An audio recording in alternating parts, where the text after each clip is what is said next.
She walked into a laundromat wearing brand new lavender shoes. 16 days later, her body was found. The shoes were gone. For 51 years, nobody knew who took them. Until one piece of evidence finally spoke. A 9-year-old girl put on those brand new lavender shoes, the ones Santa had left under the tree just 2 weeks before, walked half a block from her front door, and was never seen alive again. Her killer went home that night. Closed his door. Slept in his own bed. And for 51 years, he was invisible. Not hiding in another country. Not living under a false name. Just right there in the same corner of Georgia where he had always lived, untouched, because nothing had ever pointed in his direction. What finally caught him wasn't a confession. It wasn't a witness coming forward after decades of silence. It was a single piece of cloth, smaller than your palm, that had been sitting in a cardboard evidence box for half a century, waiting for the world to build the technology it needed to make him answer. This is the story of Debbie Lynn Randall. And this is the story of how the dead don't always stay silent. If you believe cold cases deserve answers no matter how many years have passed, hit that like button right now, subscribe to True Crime Traces, turn on the notification bell, and share this video right now. Someone in your life needs to hear this story. Marietta, Georgia. January 13, 1972. It was a Thursday. Ordinary. Cold but not brutal. The kind of evening where nothing feels like it's about to change. Deborah Lynn Randall, Debbie, to everyone who loved her, was 9 years old. A third grader at Pine Forest Elementary. Freckle-faced, full of energy, the kind of kid who didn't just enter a room but lit it up from the doorway. When family friends came to visit, they always brought dolls for her. Not because anyone told them to. Just because they knew it would make Debbie smile, and making Debbie smile was worth the effort. But there was another side to her that didn't always make the headlines. Debbie was the queen of the neighborhood baseball team. Tough and competitive and fast. And her favorite person in the world to go up against was her older brother Melvin, 10 years old, 1 year ahead of her, and her closest friend. They fought the way only siblings who genuinely love each other can fight, and they played the way only kids who genuinely trust each other do. Melvin was her person. And she was his. That Thursday evening, Melvin was sick in bed. Fever. The kind that keeps you flat and miserable and completely useless. The family's laundry needed to go to the Duds and Suds laundromat, barely half a block from their apartment on the same street they knew by heart. So Melvin stayed behind. He would spend the next 51 years wishing he hadn't. Debbie's stepfather Frank walked with her to the laundromat. He loaded the family's clothes into 2 machines, got them running, handed Debbie the coin she'd need to switch the loads when the first cycle finished, and walked home. Half a block. A child who knew the neighborhood. Machines that needed another 40 minutes or so. There was no reason to worry. Marietta in 1972 was a different world, the kind of town where neighbors knew each other's names, where kids walked to the corner store alone, where nobody locked their doors before dark. A parent could send a child half a block away and feel completely fine about it. That wasn't recklessness. That was just normal life. Except somewhere out there that evening, a man in a dark pickup truck was already watching. Inside the laundromat, Debbie did what Debbie always did. She played. She stacked empty detergent boxes into little towers. She talked with the other girls folding clothes nearby.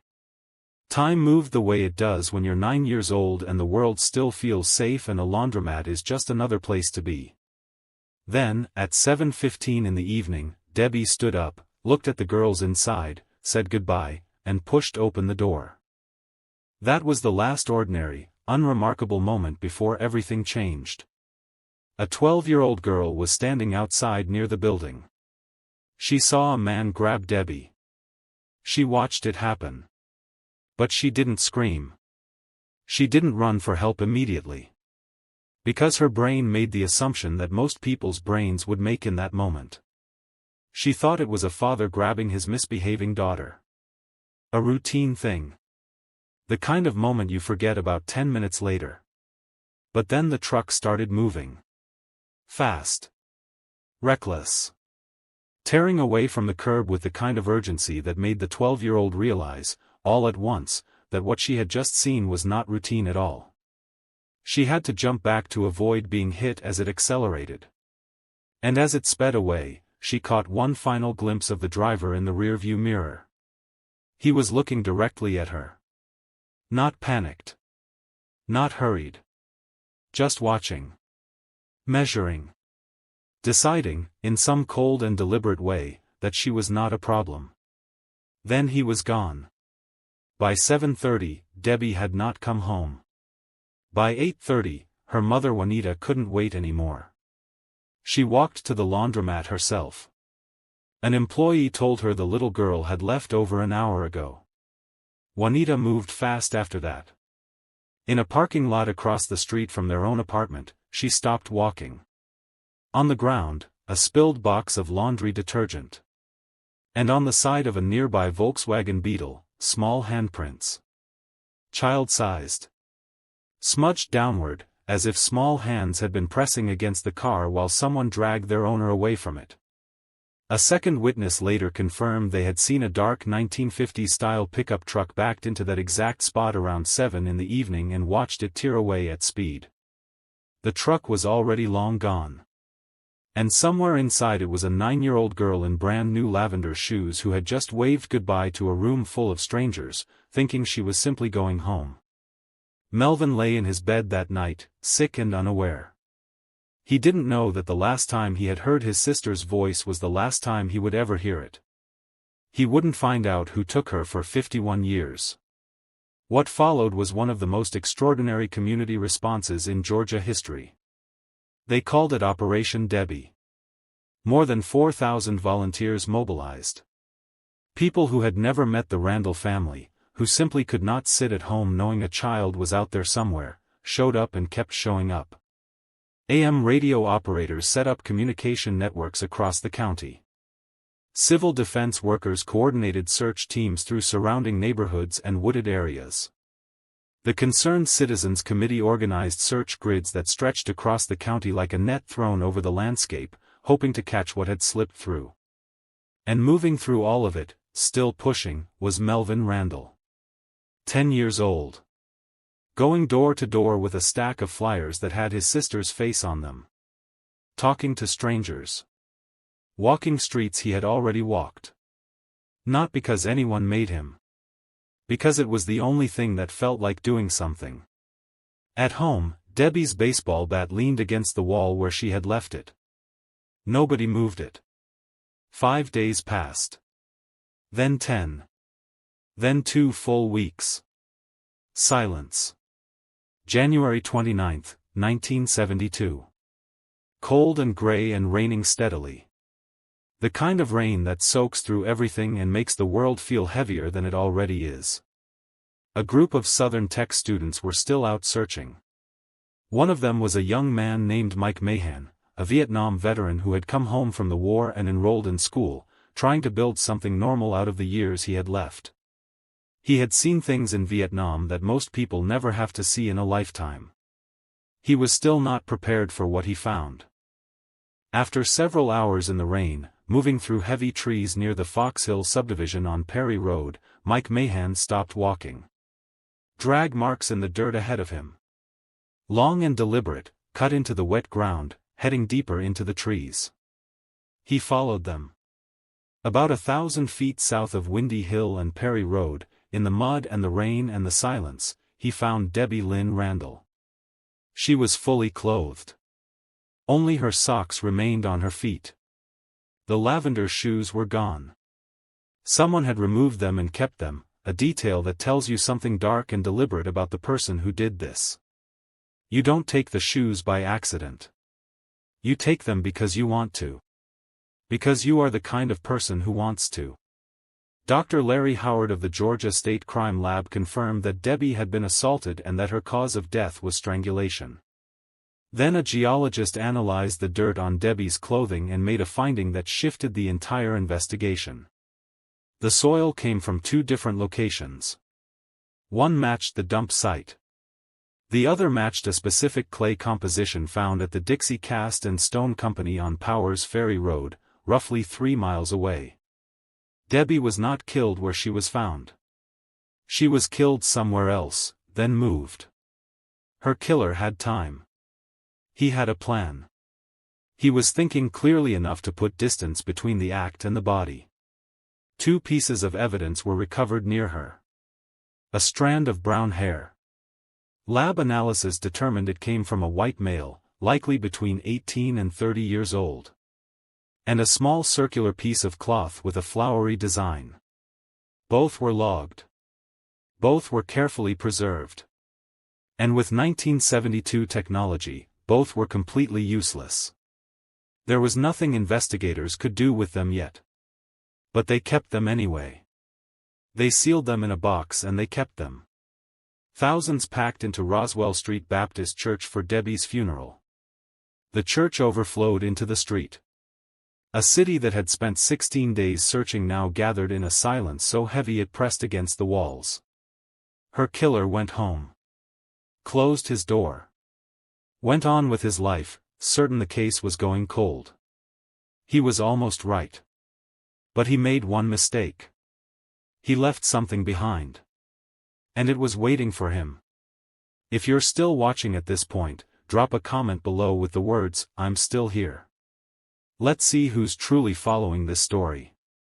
The 4 detectives who worked this case in 1972, Lieutenant Bill Hudson, Major Tim Buckley, Captain Bill Elliott, and Lieutenant Ray Owens, followed every lead.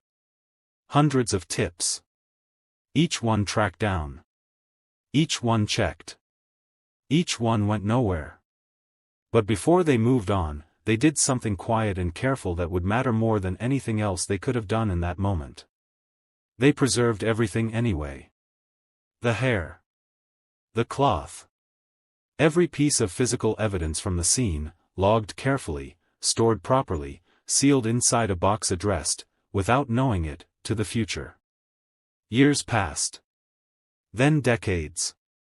In 2001, a detective named Morris Nix went looking through old cold case files. Nix was not approaching this from a professional distance. He was a lifelong Marietta resident. He had been young when Debbie disappeared. Old enough to remember exactly what those 16 days did to this community. Old enough to remember his mother telling him to stay inside. Old enough to remember adults speaking in lowered voices and the way the neighborhood felt different afterward, like something had been taken from the air itself and nobody knew how to put it back. When Nix opened that evidence box, what he felt wasn't professional curiosity. It was something older than that. Something that had been sitting in his chest since childhood. He sent the preserved hair to the FBI for testing. Results came back with a partial DNA profile, white male, consistent with the 1972 findings. Investigators ran it against every available database. Nothing. The profile existed but it pointed at a ghost. A man who had never been arrested, never been processed, never left a trace in any system that existed at the time. Nix put the evidence back, closed the box, and waited for the world to catch up. In March of 2015, Cobb County built a dedicated cold case unit. In its first 2 years alone, it solved 9 cases. Morris Nix came back. He brought Debbie's file with him. This time, attention shifted to the circular cloth. It had spent over 40 years in that evidence box, holding on to something it hadn't yet been asked to give. The cloth was sent for updated DNA analysis. A partial male profile came back. Investigators ran it through CODIS, the National Combined DNA Index System. If this man had ever been arrested and processed anywhere in America, the system would find him. The search came back empty. Another dead end. Another door that opened onto a wall. In October of 2021, the District Attorney's Office received new federal funding, a Bureau of Justice grant allocated specifically for cold case work. And that money unlocked something that hadn't existed as a viable investigative tool even 5 years earlier. Genetic genealogy. The idea is this. You're no longer searching for the killer himself. You're searching for his blood. Somewhere out there, a relative of the man who killed Debbie Lynn Randall had voluntarily uploaded their own DNA to a public ancestry website. They did it to find cousins. To trace family history. To fill in gaps on a family tree that had nothing to do with a laundromat in Marietta, Georgia in January of 1972. They had no idea that a piece of cloth from a crime scene was about to find them. In 2022, the cloth was sent to DNA Labs International in Florida. Their task was to build a profile detailed enough to cast a net across millions of publicly available genetic records and pull out any thread, however distant, that connected back to the DNA on that cloth. The cloth had waited 50 years in the dark. It already knew who put it there. In 2023, it finally told someone. What followed was painstaking work. Investigators didn't get a name immediately. Genetic genealogy doesn't work that way. What they got first was a familial connection, a partial genetic overlap suggesting someone in the database was related to whoever had left their DNA on that cloth. Not the killer himself. A relative. Possibly a distant one who had never heard of Debbie Lynn Randall and would have had no reason to. From that single connection, investigators began constructing a family tree by hand. Branch by branch. Generation by generation. Cross-referencing public records, census data, and death certificates to map out who was related to whom and how far back those relationships went. The tree kept growing. The circle kept narrowing. And then a name emerged. William B. Rose. Mableton, Georgia. 24 years old on January 13, 1972. Investigators ran his name through every available record. And here is the first thing that stopped them cold. William B. Rose had never been a suspect in this case. Not in 1972. Not in 2001. Not in 2015. Not once in 51 years had his name appeared anywhere in the investigation. He had been completely invisible. Not hiding. Not running. Just living in the same corner of Georgia, close enough that investigators might have passed him on the street, invisible because nothing about him had ever pointed in his direction. His criminal record offered almost nothing.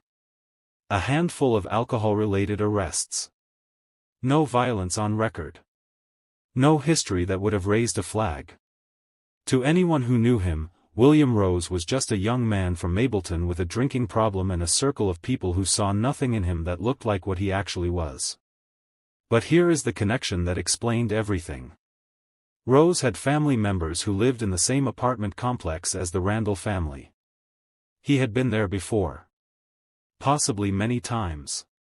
Children in that complex frequently played outside. Rose had likely seen Debbie before, probably more than once. He knew the area. He knew the rhythms of the place. He knew what the evenings looked like and who came and went and when.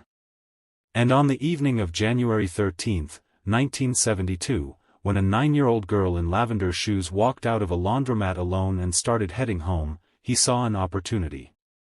Not a plan. Not a premeditated target. An opportunity. The wrong man in the wrong place at the moment a child happened to be alone.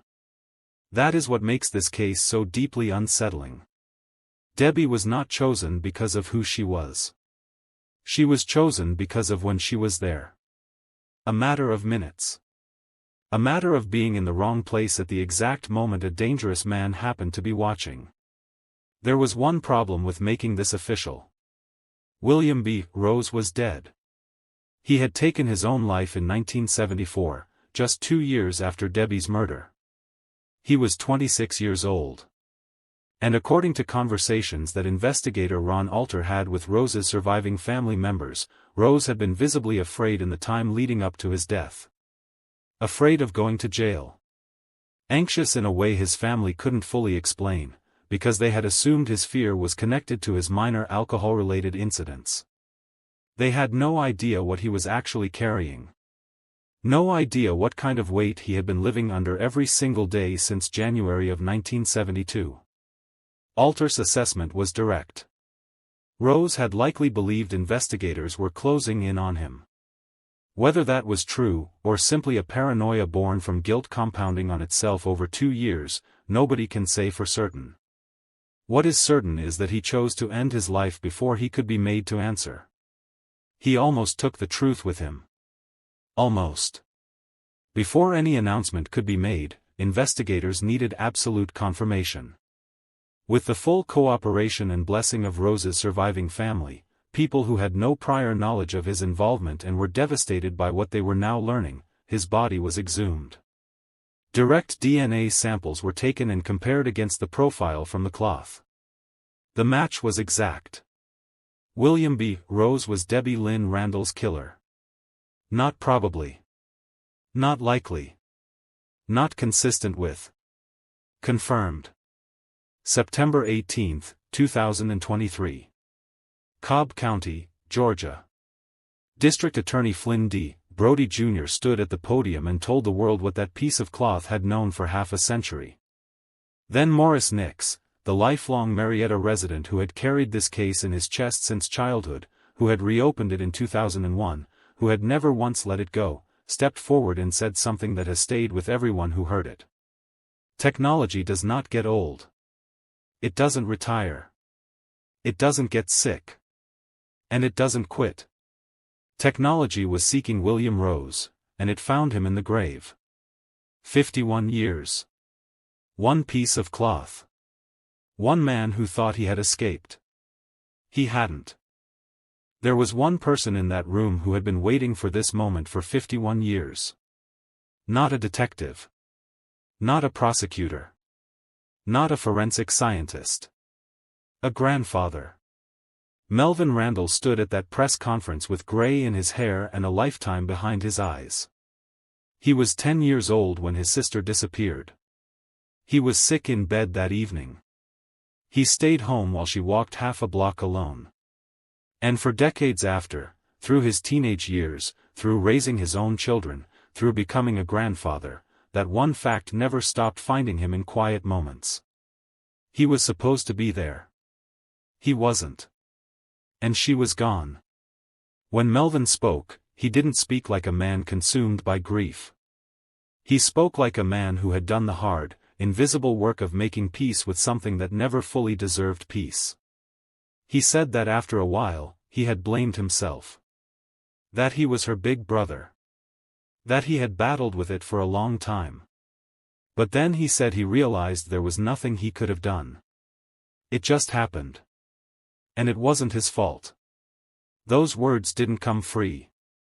You don't arrive at that kind of clarity without passing through years of darkness first. But what Melvin said next is the part that stops you completely. He forgave William B. Rose. Not because what Rose did was forgivable. Not because 51 years had erased the weight of it. But because Melvin Randall had learned, the hard way, over a very long time, that carrying hatred only keeps hurting you. He said it simply and directly, hate doesn't do you any good. Holding grudges doesn't do you any good. And then he turned to Rose's family. People who had cooperated fully. Who had given their DNA voluntarily. Who had agreed to an exhumation. Who were learning the truth at the same moment the rest of the world was. Melvin told them he had no animosity toward them. No hatred. That he wished them all the best. That he would be praying for them too. A man who lost his sister at age 10. Praying for the family of the man who took her. There is no script for that kind of grace. But grace cannot change what was lost. Juanita Randall spent her final years battling leukemia. In July of 2018, even while sick, she gave an interview. She talked about Debbie. About the pain that had never left. About the hope she still carried even then. She said she would at least like to know who had done it before she passed away. She didn't get that. Juanita died on September 17, 2018. In accordance with her wishes, her ashes were buried alongside Debbie's body at Kentstone Memorial Park, because even in death, she did not want to be apart from her daughter. The answer came 5 years too late for her. John Randall held on longer. He kept every newspaper clipping. He gave interviews. He kept talking because he kept hoping. John Randall died in January of 2022, 3 days before the 50th anniversary of Debbie's murder. He died not knowing the answer was less than 2 years away. He died not knowing the cloth was already at a lab in Florida, already being analyzed, already pulling threads that led directly to the man who had taken his daughter. 3 days short of 50 years of waiting. And he missed the answer by less than 2 years. There are no words adequate for that. But here is something that doesn't get told often enough about this story. After Debbie was murdered in 1972, a woman named Joyce Dunaway Parker looked at what had happened to this community and decided that something had to be built from the wreckage. She founded the Cobb Marietta Girls Club, a non-profit created specifically to give the city's young girls a safe space, a place to go, a place to belong. That organization eventually became part of Girls Incorporated, a national network empowering young women across the country. It exists, in part, because Debbie Lynn Randall existed. Because her death made one woman refuse to let the fear be the last word. October 19, 2023. 1 month after William Rose was publicly named as Debbie's killer. Outside the Girls Incorporated building on Main Street in Marietta, just a few blocks from where Debbie was last seen alive, a crowd gathered. The Debbie Lynn Randall Memorial Butterfly Garden was being dedicated. Students from the Marietta Center for Advanced Academics had painted the stones that lined the garden. Retired law enforcement were there. Morris Nix was there. District Attorney Brody was there. And Melvin Randall was there. He stood in front of that garden and looked at the painted stones and the flowers and the people who had come from all directions to say that his sister mattered. That she had not been forgotten. That 51 years had not been enough to make the world stop caring about a freckle-faced third grader who walked out of a laundromat on a Thursday evening and deserved to make it home. And something in him gave way. He looked at the crowd and he said that they had brought a big man like himself to his knees that day. Then they released the butterflies. Scores of them. Lifting into the Marietta sky all at once, spreading out over the streets and the trees and the neighborhood where a 9-year-old girl once laced up her brand new lavender shoes on Christmas morning and thought the whole world was ahead of her. Melvin watched them go. Debbie Lynn Randall was 9 years old. She loved dolls and baseball and her brother Melvin. She had freckles and a laugh her family never forgot. She walked out of a laundromat on an ordinary Thursday evening in January of 1972, and the world took 51 years to answer what happened next. Her parents died waiting. Her brother carried the guilt of a sick day for half a century. And the man who took her shoes thought he had taken everything. He hadn't. Because 51 years later, on a warm October morning in Marietta, Georgia, scores of butterflies rose into the sky in her name. Her killer was in the ground, found by a piece of cloth no bigger than a coaster. Her brother was on his knees in gratitude. And a garden full of painted stones carried her name into a future she never got to see. Justice has no expiration date. It just sometimes arrives too late for the people who deserve to see it most. If Debbie's story moved you, subscribe to True Crime Traces right now and hit the bell so you never miss a case. Every story on this channel represents weeks of research for families who waited decades for the truth. Like this video if you believe Debbie Lynn Randall deserves to be remembered. And tell us in the comments, do you think justice truly means something when the person responsible never faced a single day in court? Do you think Melvin's forgiveness was the right thing to do, or is some pain simply too deep for that? Tell us below. Because at True Crime Traces, the conversation doesn't end when the video does.